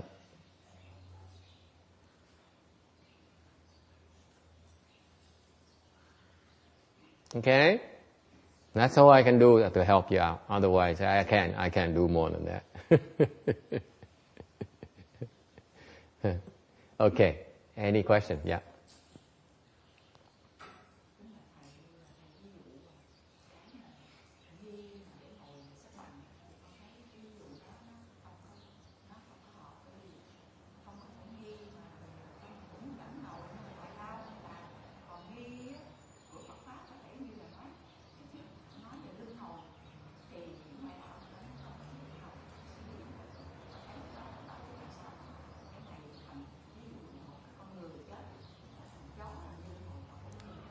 Cái nào sư cô vẫn suy nghĩ nhiều quá. Tôi nói cái chỗ nghi cái chỗ đó này để giảng tiếng Anh cho họ, vì họ thấy được cái này mà cô chưa thấy. Mà tôi nghĩ ít người thấy nổi cái này đâu. She says she's been struggling for the last few months that I've been trying to train her to cross her legs, and the leg pains are too intense for her, and she cannot take it. Okay, so she said, and she's been struggling with that, and it's remarkable because at her age to keep on hitting against the wall, running to the wall every day, every week, and me coming on the weekend and giving her a hard time about it, it's pretty remarkable. Okay, so she's been struggling with it, and the amazing thing is she keeps on working and hacking at it. Okay, from different angles. Okay, but here's the problem. He says, so I cross my legs. I have a hard time enduring the leg pains. It's not because I don't believe you. I don't believe the Dharma. Okay. And I forgot what she said in Vietnamese, but I nothing that of importance. But so what do you think? Is that really the case that she is not that because she's skeptical of my instructions, or the veracity of my instructions, or usefulness of my instructions? It's just that she has obstruction, like physical obstructions, like the heart palpitates too much, can't do it. What do you think? Is that skepticism or isn't it? That's my question.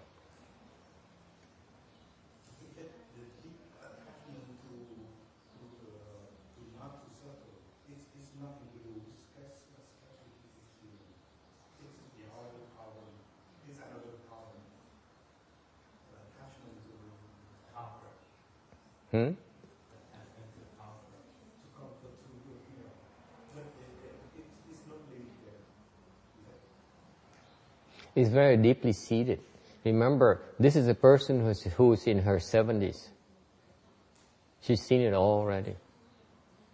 And therefore, for her to get where she is today, it's a remarkable feat. She accomplished so much already. She's so secure in so many aspects of her life. So that security, that comfort is very important. Okay? And the subtlety there is the safety. She's secure.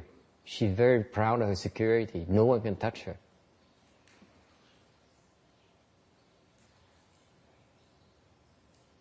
Okay?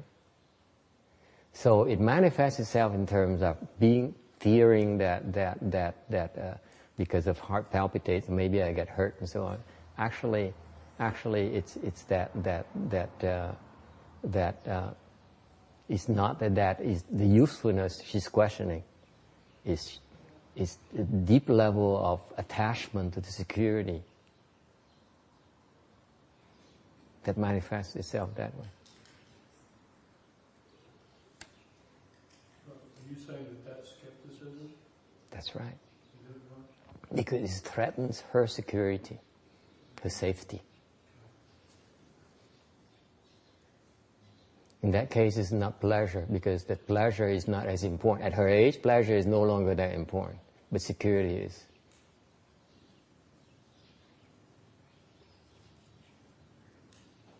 You see how subtle it is? It's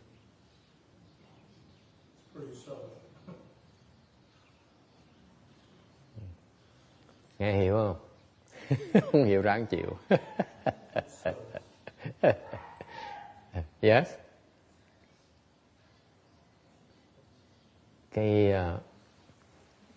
Không phải là cái lời nghi ở trong đó chứ. Thì thật không phải là không có nghi ở trong đó. Cái nghi này không phải nghi cái sự chân thật của cái pháp mình tu. Không phải nghi cái chuyện đó. Mà cái nghi này nó lộ ra là tại vì là cô phải nghi tại vì nó đe dọa cái sự an toàn của cô. Cô lớn tuổi rồi, cô đã trải qua nhiều rồi. Thành cô tìm cái sướng đối với cô nó không còn quan trọng nữa, để cái an toàn nó quan trọng.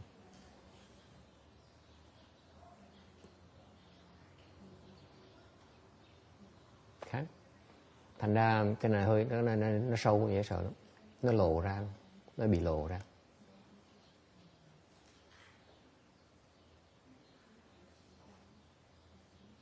Nên bởi vậy mình không thể nào dùng lời mà giảng nó được, không thể nào mà nói được, mà phải làm nó mới lộ ra.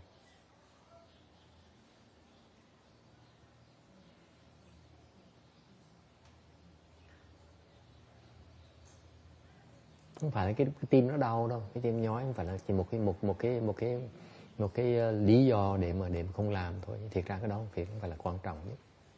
Quan trọng là cái an toàn của mình. Không ai đụng cái đó được. Cái này của tôi.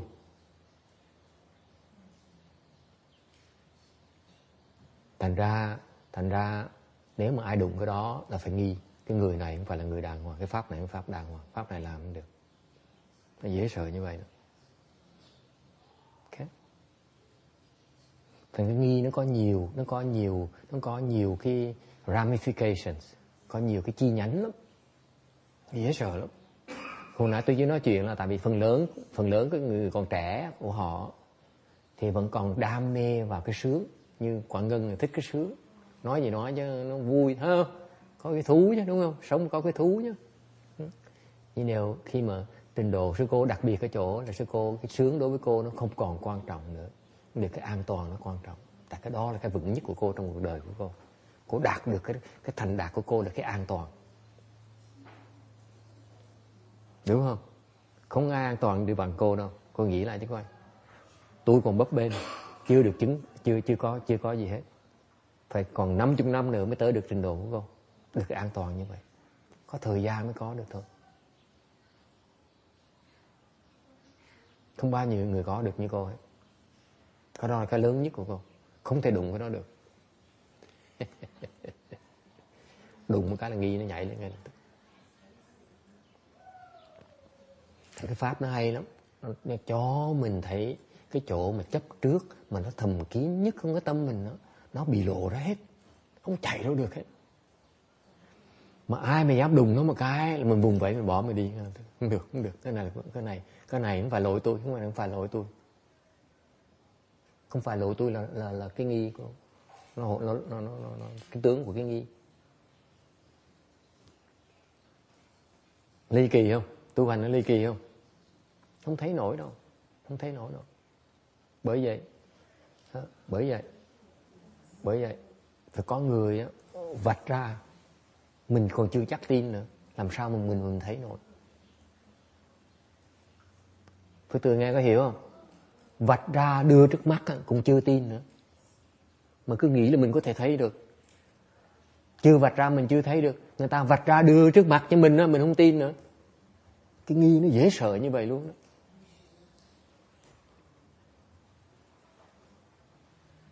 Tôi phải nói canh nó co hoài, nói cái việc có canh có co này, cái một lần cuối tuần tôi vạch ra thêm một tí, tôi một lần gặp mặt vạch thêm một tí nữa, mà cũng nhất định không tin như thường, nhất định không chịu làm.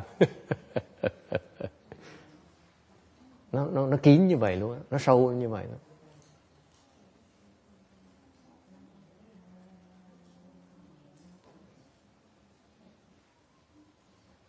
Anyway, it's a very involved, and I apologize to get too involved because the reason I go through this because I admire her tenacity.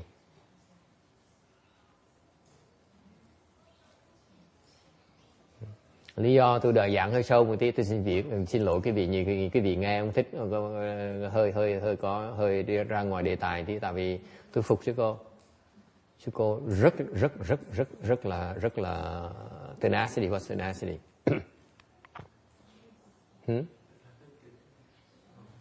Mà tích cực. Tenacious.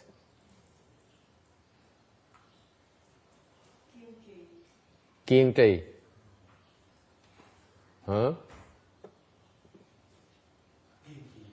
Kiên trì. See, my living dictionary back there. Thank you. Cái tinh thần kiên trì cho cô rất là đáng phục, rất giỏi, không phải người tầm thường. Không ai chịu nổi đâu. Okay. Tâm cô, tâm đạo cô rất là đáng phục. Đã 70 tuổi mà còn kiên trì như vậy là rất là đáng phục.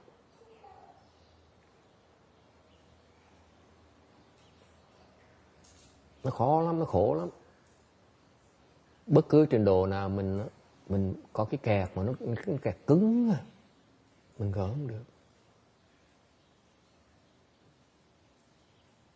Cái thành công lớn, tôi nói nhắc lại cho cô, cái thành công lớn nhất trong cuộc đời mình là cái kẹt nhất, lớn nhất của mình. Dễ sợ không?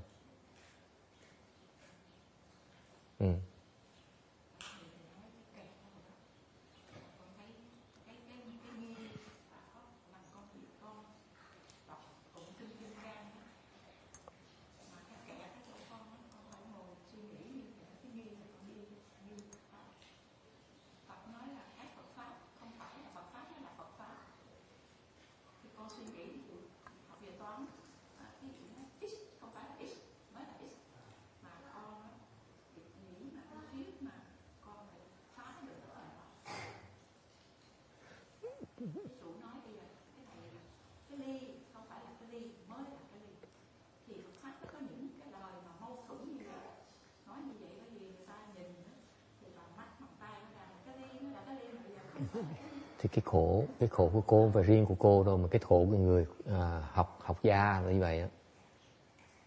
Cái người mà mấy người khoa học gia, mấy người học giả đó, ta kẹt ở chỗ đó, ta biết nhiều quá đi.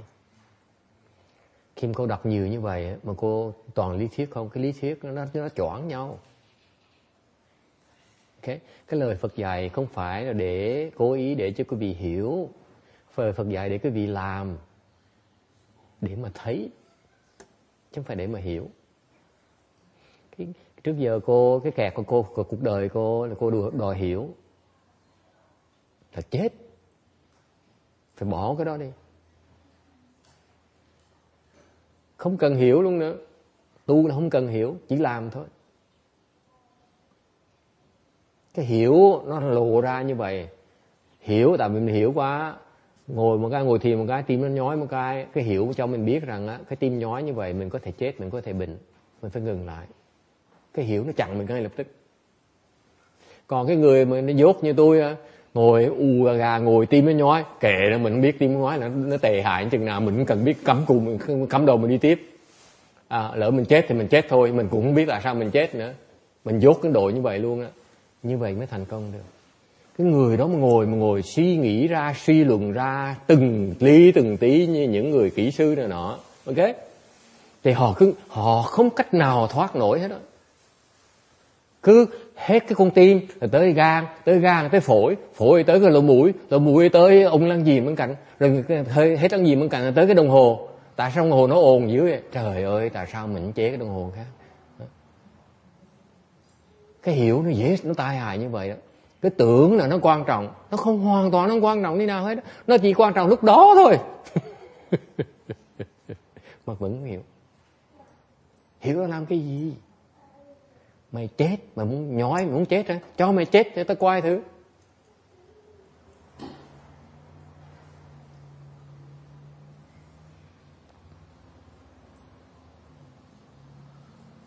Nó rất là nguy hiểm.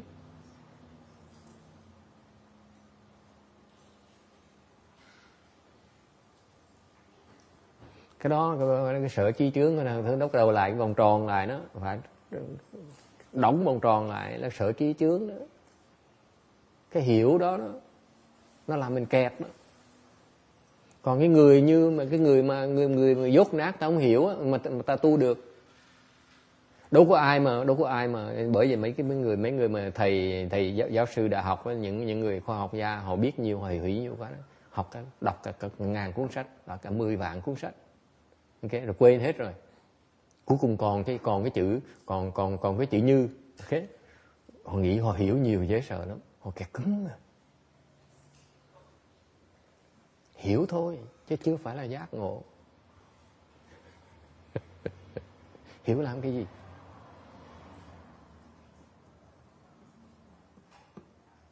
Phải bỏ cái hiểu mới giác ngộ nổi. Không thèm hiểu luôn nữa. Thí màng cụt. Thí luôn.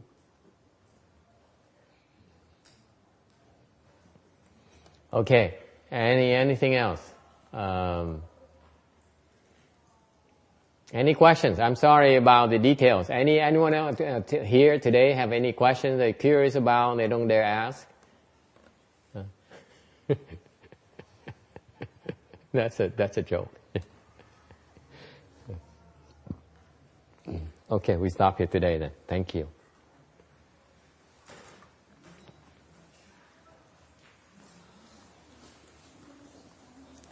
Transference.